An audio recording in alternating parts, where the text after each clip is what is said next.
И сегодня мы поговорим о настоящей беде, с которой сталкивается почти каждый, о плесени в доме.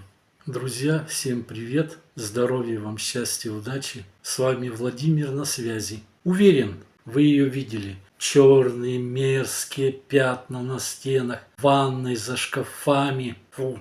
Мало того, что это некрасиво и портит ремонт, так это еще очень опасно для нашего здоровья. Особенно для детей, людей в возрасте, для нас, у кого уже не такой крепкий иммунитет. Чем конкретно опасна плесень? Споры плесени попадают в воздух. Мы их вдыхаем, и это часто вызывает хронический кашель, насморк и обострение аллергии, вплоть до приступов астмы. Вот что. Она может вызывать сильное раздражение легких. В особо запущенных случаях плесень даже провоцирует постоянные головные боли и общую слабость. Я за свою жизнь повидал много народных химических способов борьбы с этой гадостью. И сегодня я поделюсь с вами самыми надежными советами из жизни о том, как убрать плесень быстро, дешево и, главное, как сделать так, чтобы она больше никогда не вернулась и ваш дом стал безопасным. Оставайтесь со мной,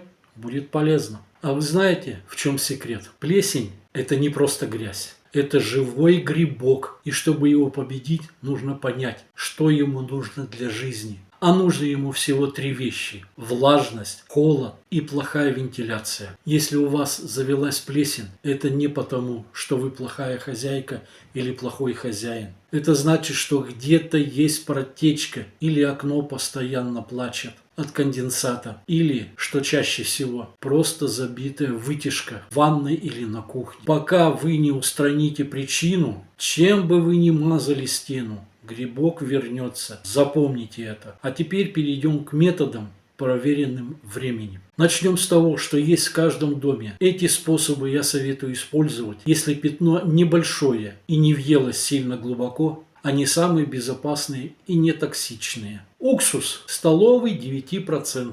Старый добрый уксус. Это мое любимое средство, потому что оно натурально и убивает до 82% видов грибков. Как использовать? Ничего не разводим, наливаем обычный столовый уксус в пульверизатор и обильно опрыскиваем пораженное место. Оставляем на час, чтобы он сработал, вступил в реакцию. Затем просто смываем чистой водой и обязательно проветриваем. Запах у него, конечно, рисковат, но результат того стоит. Второе. Перекись водорода. 3% раствор. Перекись – это идеальный вариант для тех, кто не любит резкие запахи. Она не только токсична, хорошо борется с грибком и бактериями. Как использовать? Берем 3% перекись из аптечки и наносим на плесень. Она отлично работает на гладких поверхностях, плитке, стекле. Дайте постоять минут 10. Протрите щеткой и готово. Также дайте проветриться, просохнуть. И также еще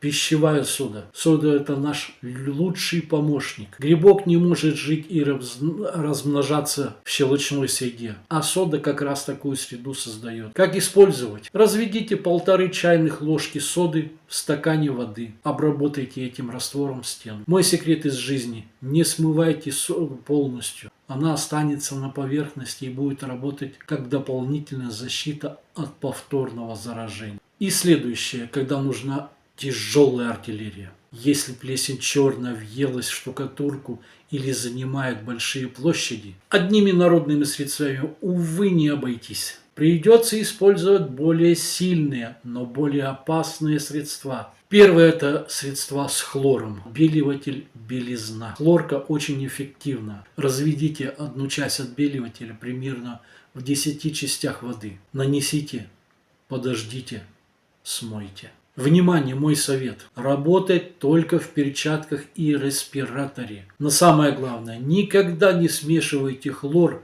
с нашатырным спиртом или аммиаком. Это смертельно опасно. Выделяются токсичные газы. Второе. Антисептическая грунтовка. Это лучший способ, если плесень завелась на стене под обоями. Сначала нужно добраться до грибка. Счистите все до голого бетона или кирпича. А затем обработайте это место антисептической грунтовкой.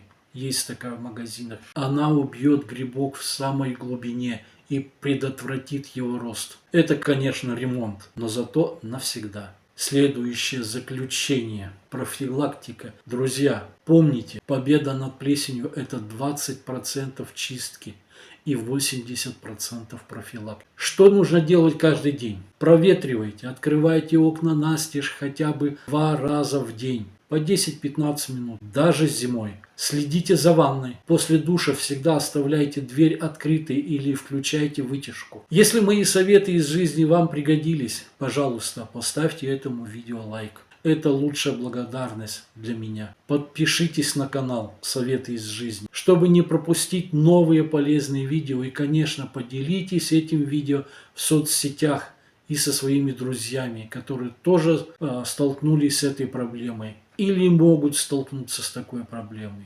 Здоровья вам и сухости в вашем доме. До новых встреч. Пока-пока.